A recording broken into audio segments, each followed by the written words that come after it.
Today I'm going to be showing you guys how I put on these 2-inch spacers on this Jeep Rubicon. So we're going to go ahead and jack our vehicle up, as well as for safety reasons we're always going to be using a jack stand. Then we're going to go ahead and come up and remove our cap cover.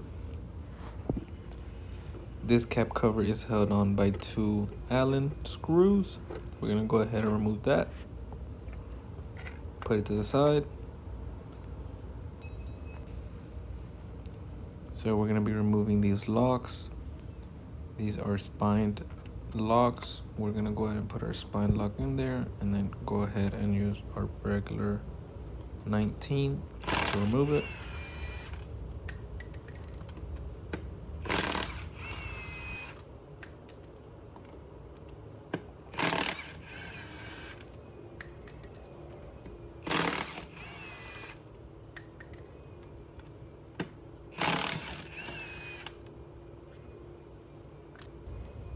Now we're going to go ahead and remove our tire. Depending on how compressed your tire was to the hub, you might have to give it a kick to remove it. So these spacers already came with the bolts tightened completely. We're going to go ahead and loosen them up and remove them. I like to give it a quick wipe down, remove any dust or dirt or anything that might be in there, as well as do the same on the hub. So now we're just going to go ahead and align it. It does have a small hole in the middle that aligns perfectly. Then we're going to go ahead and use our bolts to secure it in place.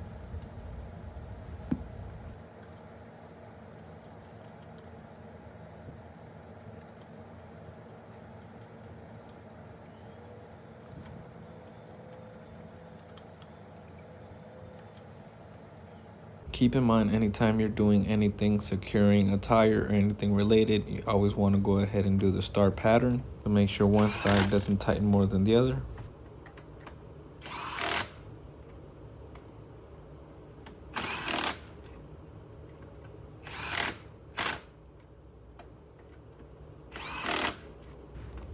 After doing the star pattern, I like to go around to each lug and do a quick 360, making sure everything is tightened and secured.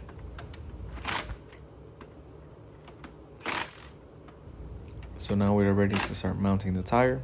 I like to get under the tire using both legs to push up and then simply just push in. I like to just go ahead and add a little bit of this red Loctite for these lug nuts.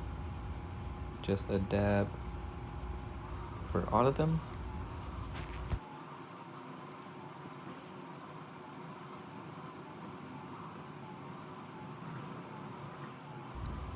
Now that they're all set by hand, we are ready to start putting it in with our drill. Remember, we're going to be doing the star pattern and then the 360 once again.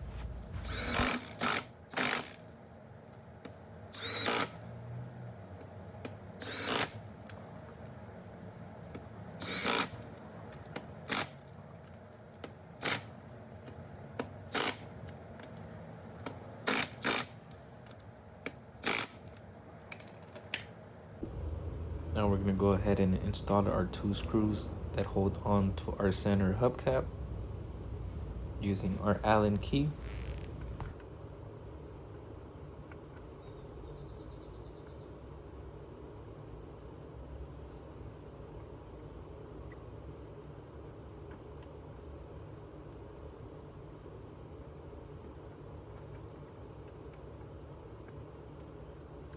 We tighten everything down, and that is how you properly install spacers on a Jeep. Now all we have to do is drop the vehicle down and remove our jack stand, and we are good to go.